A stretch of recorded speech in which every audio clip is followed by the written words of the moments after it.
वेद education hub में आप सभी का हार्दिक स्वागत है।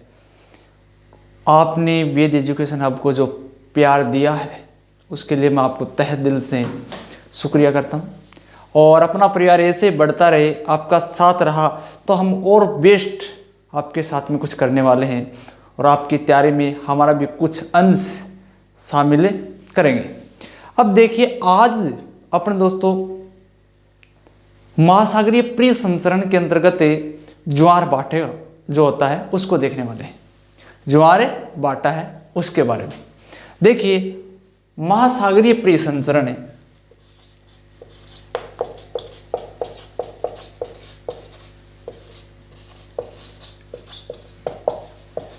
महासागरीय परिसंचरण का अर्थ होता है कि महासागर के अंतर्गत जो जल होता है, क्या दोस्तों, जल होता है वो शांत नहीं होता है। जैसे तालाब होता है, कोई झील होती है, उसका जल शांत होता है, लेकिन महासागरों के अंतर्गत जो जल होता है वो शांत नहीं होता है, वो हमेशा गतिमान रहता है। इसके पीछे कौन कौन से रीजन होते हैं, मुख्य रूप से अपन बात करें तो देखिए, एक तो तरंग होती है, तरंग, इसके बाद में ज्वार भाटा और धारा या धाराएं, इनके कारण ये निरंतर गति करता रहता है महासागर का जल। और महासागरों में जल की मात्रा अगर बात करें अपन कितने प्रतिशत होती है, अपने पृथ्वी पे जो जितना जल है उसमें महासागरों के अंतर्गत जल की मात्रा कितनी है, तो इसकी बात करें तो 97.3% होती है। ये भी थोड़ा सा फैक्ट अपने को याद रखना चाहिए। अब देखिए, आज का अपना टॉपिक रहेगा ज्वार भाटा।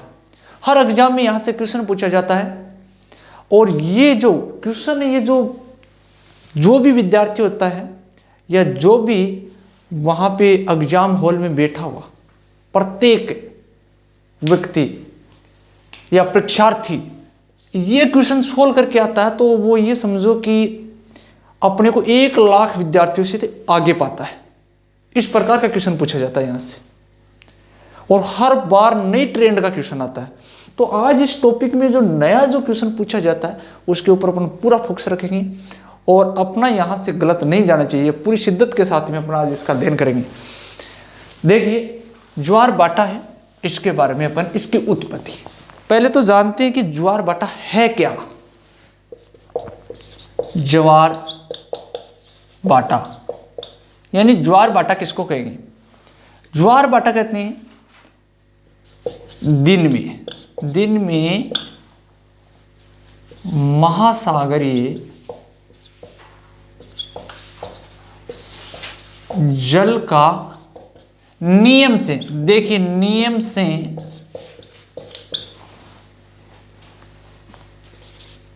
ऊपर उठना व गिरना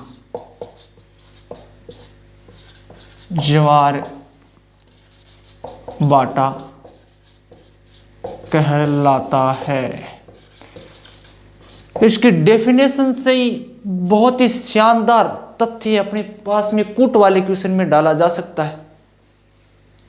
देखिए, दिन में महासागरीय जल का नियम से ऊपर उठना व गिरना ज्वार भाटा कहलाता है। नियम से, एक नियम से उठेगा, और वो नियम अपन उत्पत्ति में अभी बताने वाला हूं कि 12 घंटे 26 मिनट का अंतराल होता है, इसी में ही ज्वार भाटा आता है। 12 घंटे 26 मिनट का अंतराल होता है, ये एक नियम है। ये नहीं कि 5 घंटे बाद आ जाए, 2 घंटे बाद आ जाए, नहीं, 12 घंटे 26 मिनट के बाद में दूसरा ज्वार आता है। अगर ये नियम वाला शब्द अपने को नहीं देता है, पूछ लेता दिन में महासागरीय जल का उठना व गिरना कहलाता तो तरंग कहलाता है, और यहाँ पे अगर हमने थोड़ी सी चूक कर दी तो अपना क्वेश्चन गलत हो सकता है। इसलिए इसको अपने को अच्छे से डेफिनेशन से भी बहुत अच्छा क्वेश्चन पूछा जा सकता है। अब इसके बाद में देखिए, ज्वार भाटा, इसकी उत्पत्ति से संबंधित अपन बात करेंगे। इनकी उत्पत्ति कैसे होती है? देखो, ज्वार जो भाटा है, उत्पत्ति ज्वार भाटा है, इसकी उत्पत्ति कैसे होती है? इसकी उत्पत्ति के लिए सूर्य, चंद्रमा और पृथ्वी तीनों उत्तरदायी हैं।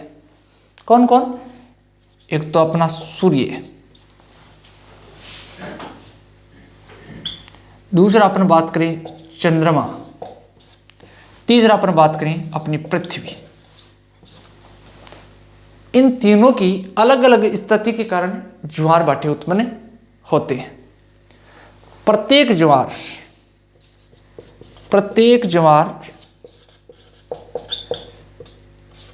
भाटा एक नियमित समय व भिन्न भिन्न स्थान पर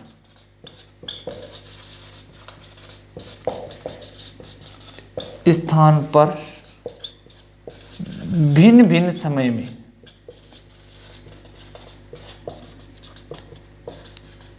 आते हैं। यह जरूरी नहीं कि यहाँ पे 1 बजे आया तो अन्य स्थान पर भी 1 बजे आएगा, नहीं, अलग अलग स्थान पे अलग अलग समय में ये ज्वार भाटे आते हैं। इसके अलावा यानी ज्वार और बाटा है, ज्वार का अर्थ होता है आपको पता ही है कि जल का ऊपर उठना, और बाटे का अर्थ होता है जल का निम्नतम स्तर पे जाना। इसके साथ दोस्तों जो ज्वार बाटा है, इसमें देखिए कौन सी स्थिति के अंतर्गत तो वृत्त ज्वार आते हैं और कौन सी स्थिति में लघु ज्वार आते हैं, यानी दीर्घ ज्वार और निम्न ज्वार कब आते हैं। यहां से बहुत अच्छा क्वेश्चन बनता है। देखिए वृत्त ज्वार या अपन बोलते हैं इसी को दीर्घ ज्वार, यानी वृत्त ज्वार या दीर्घ ज्वार। ये देखिए जब अपना ये अपना है सूर्य, ये अपना चंद्रमा,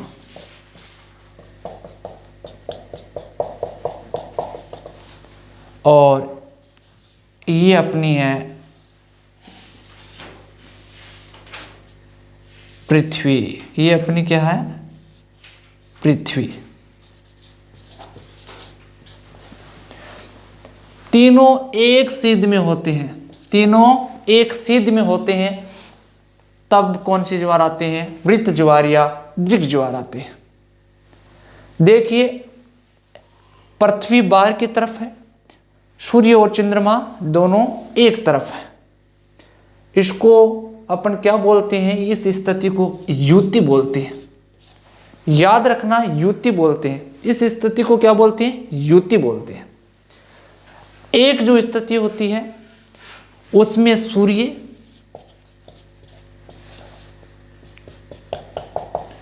फिर अपनी पृथ्वी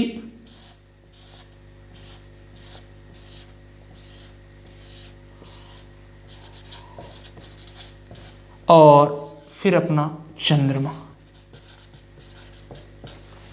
इस स्थिति को देखिए, इस स्थिति में भी क्या है? सूर्य, पृथ्वी और चंद्रमा एक सीधी रेखा में है।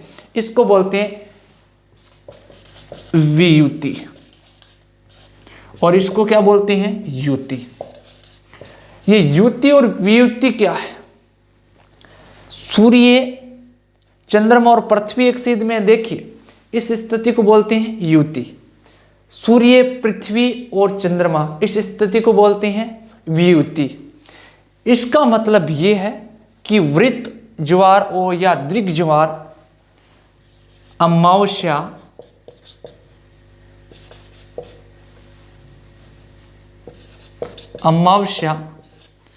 व पूर्णिमा को आते हैं। कब आते हैं? वृत्त या दीर्घ ज्वार अमावस्या व पूर्णिमा को आते हैं, क्योंकि अमावस्या व पूर्णिमा वाले दिन सूर्य, चंद्रमा और पृथ्वी तीनों एक सीध में होते हैं। अब अमावस्या वाली स्थिति तो कौन सी है और पूर्णिमा वाली स्थिति कौन सी है?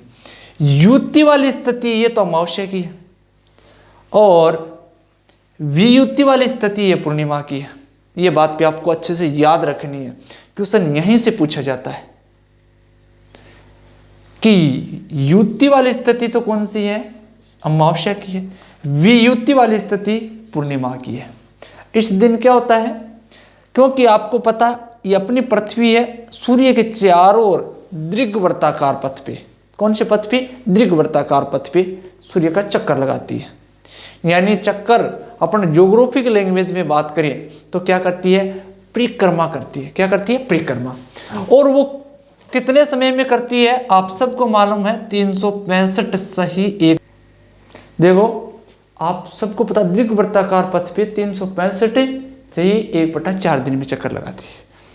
तो इसी के साथ में जो अपना चंद्रमा है ये भी पृथ्वी की क्या लगाता है, यानी परिक्रमा करता है। तो इसे चक्कर लगाने में लगभग, यानी एक परिक्रमण पूरा करने में इसको लगभग 27 से 28 दिन लग जाते हैं। और चंद्रमा अपनी अक्ष पर भी घूम जाता है लगभग 27 से 28 दिन में। इसलिए अपने को इसका जो साउथ पोल होता है ना वो अपने को दिखाई नहीं देता। अब आपको इसके साथ में एक बात और भी याद रखनी कि पृथ्वी है ये कितनी अपनी अक्ष पे 23.5 डिग्री झुकी हुई है। कितने, 23.5 डिग्री झुकी हुई है। ये चंद्रमा ये भी अपनी अक्ष पे झुका हुआ है और वो कितना, 5 डिग्री झुका हुआ है। बात याद रखनी चाहिए अपने को ये। अब देखिए ये वाली स्थिति है युति और वियुति। इसके कारण क्या होता है, दीर्घ ज्वारे आते हैं। क्योंकि ये स्थिति कैसे बनती है, क्योंकि पृथ्वी के चारों ओर ये क्या, चंद्रमा चक्कर लगाता है। तो एक स्थिति तो सूर्य चंद्रमा और इसकी आती है, युति की आती है, और एक स्थिति किसकी आती है, वियुति की आती है। युति और वियुति के साथ साथ अपन बात करें कि सूर्य और पृथ्वी की ये दूरी भी इसको प्रभावित करती है। सूर्य और पृथ्वी की देखिए कैसे करती है, सूर्य और जो पृथ्वी है इसकी दूरी किस प्रकार से प्रभावित करती है। एक स्थिति तो सूर्य और पृथ्वी की इस प्रकार से बनती है विद्यार्थियों,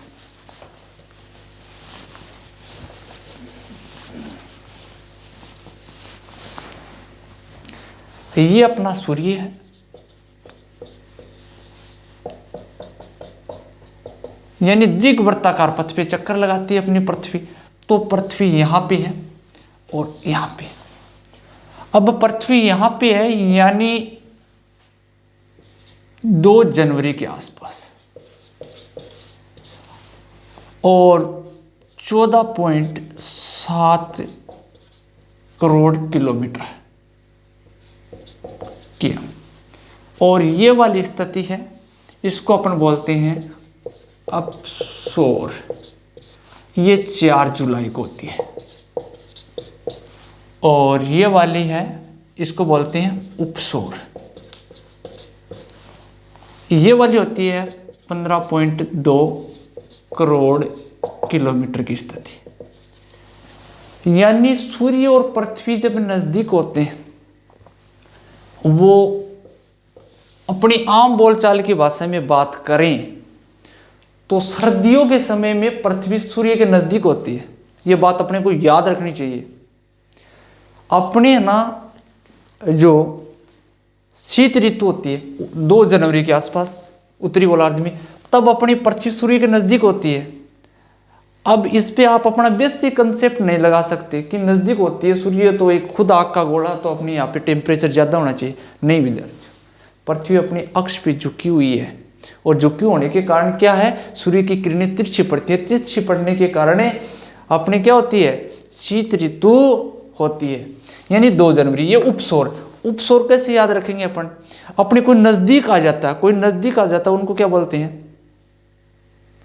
कि ऊपर चढ़ोगे दूर हो जा, उपसौर। सौर का अर्थ होता है सूर्य, यानी पृथ्वी और सूर्य दोनों नजदीक स्थिति में होते तो उपसौर बोलेंगे। और बात होती है 2 जनवरी की। ओके, ये कब की, 14.7 करोड़। इधर अपन दूर जुदा हो गए, जुदा का अर्थ होता दूर जाना, जुदाई, दूर हो गए, यानी 4, कब 4 जुलाई। ये 15.2 करोड़ यानी अधिकतम दूरी है सूर्य और इसकी। अब देखिए सूर्य का जो गुरुत्वाकर्षण बल है वो चंद्रमा से कहीं ज्यादा है, लेकिन इनकी दूरी ज्यादा होने के कारण क्या होता है, गुरुत्वाकर्षण बल पृथ्वी पे चंद्रमा का सूर्य से 2 गुना है। क्या है, 2 गुना अधिक लगता है। तो अब देखिए आपको मैंने बताया कि अपनी पृथ्वी है, इस पृथ्वी के चारों तरफ क्या चक्कर लगा रहा, अभी अपना चंद्रमा लगा रहा है। अब चंद्रमा भी क्या होता है, अधिकतम दूरी और न्यूनतम दूरी पे होता है। अब ये अपना चंद्रमा भी क्या, अधिकतम दूरी और न्यूनतम दूरी होती है। चंद्रमा होता है ये अधिकतम दूरी पे होता है, तो अपने को याद रखना है, इसको बोलेंगे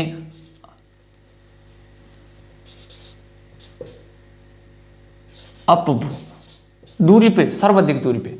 और नजदीक होता पृथ्वी के तो उसको अपन बोलेंगे उपभू। क्या बोलेंगे, उपभू, यानी अपभू और उपभू बोलेंगे। अगर दूर है तब तो बोलेंगे क्या, अपभू, और नजदीक है पृथ्वी के तो अब क्या बोलेंगे, उपभू। ये दोनों अपने को याद रखना। देखो यहां से किस प्रकार से क्वेश्चन पूछते हैं, ये पूछते हैं कि उपसौर की स्थिति सूर्य और जो पृथ्वी से संबंधित है, ये बोलते हैं कि नजदीक होती है उस समय होती है या काफी दूर होती है, इनकी अधिकतम दूरी होती है तब होती है, या अपभू की स्थिति में पृथ्वी और चंद्रमा काफी दूरी पे होते हैं, या फिर नजदीक होते तब होते हैं। तो ये अपने को कंसेप्ट याद रखना। नजदीक वाला अपभू का रहेगा, यानी सूर्य रहेगा तो सौर से अपने को पता चल जाएगी सूर्य और पृथ्वी के बारे में बातचीत कर रहा है। भू तो ये इसका मतलब ये सूर्य और चंद्रमा के बारे में बात कर रहा है। अप का अर्थ होता है नजदीक, और सॉरी उप का अर्थ होता है नजदीक, और अप का अर्थ होता है दूर। ओके, अब ये दीर्घ ज्वार का कारण मैंने बताया कि ये तीनों एक सीध में होते हैं। सूर्य और चंद्रमा क्या करते हैं, पृथ्वी के ऊपर अपना गुरुत्वाकर्षण बल से क्या करते हैं, अपनी तरफ खींचते हैं, तो स्थल भाग पे तो कम पड़ता है, और जो जल भाग होती है, जो जल राशि होती है, उस पे गुरुत्वाकर्षण बल अधिक लगता है, जिसके कारण क्या होता है, जल ऊपर की तरफ उठता है, जिससे क्या आते हैं, वृत्त या दीर्घ ज्वार आते हैं। ओके, वो कब आते हैं, पूर्णिमा और अमावस्या को। यहां तक मेरे ख्याल से आपका कंसेप्ट क्लियर हो गया। अब देखिए इसके आगे अपन लघु ज्वार, किसके बारे में बातचीत करेंगे, लघु ज्वार के बारे में।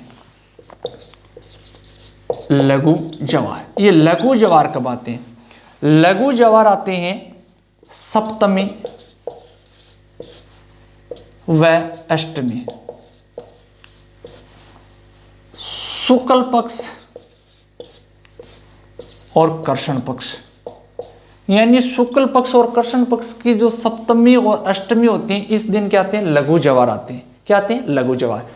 इस लघु ज्वार के समय अपना जो सूर्य, पृथ्वी और जो चंद्रमा वो कौन सी स्थिति में होते हैं, तो ये समकोण की स्थिति में होते हैं। कौन सी स्थिति में होते हैं, समकोण की स्थिति में होते हैं। जैसे ये अपना सूर्य है, ये अपनी पृथ्वी है,